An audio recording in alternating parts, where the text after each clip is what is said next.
नमस्ते दोस्तों, आप सब कैसे हो। आशा करती हूँ आप सब लोग बहुत अच्छे होंगे। मैं एक निर्गुण गीत सुनाने जा रही हूँ, जैसे लगे कमेंट करके ज़रूर बताना। झुलनी का रंग साचा हमार पिया, झुलनी का रंग साचा हमार पिया, झुलनी का रंग साचा हमार पिया, झुलनी का रंग साचा हमार पिया। कवन सोनरवा बनवै रे झुलनिया, कवन सोनरवा बनवै रे झुलनिया, रंग पड़े नहीं कच्चा हमार पिया, रंग पड़े नहीं कच्चा हमार पिया। झुलनी का रंग साचा हमार पिया, झुलनी का रंग साचा हमार पिया।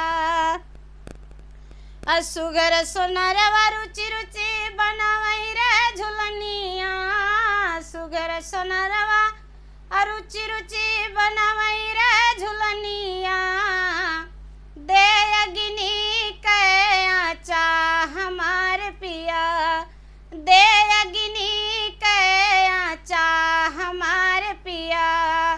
झुलनी का रंग साचा हमार पिया, झुलनी का रंग साचा हमार पिया।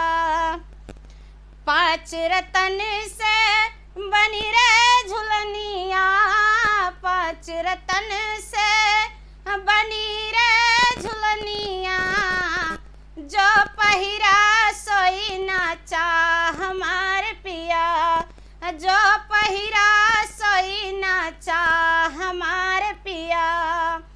झुलनी का रंग साचा हमार पिया, झुलनी का रंग साचा हमार पिया।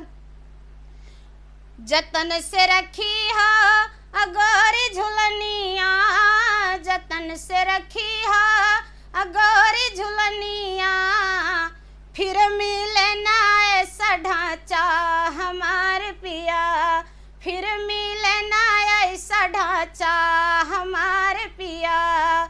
झुलनी का रंग साचा हमार पिया, झुलनी का रंग साचा हमार पिया।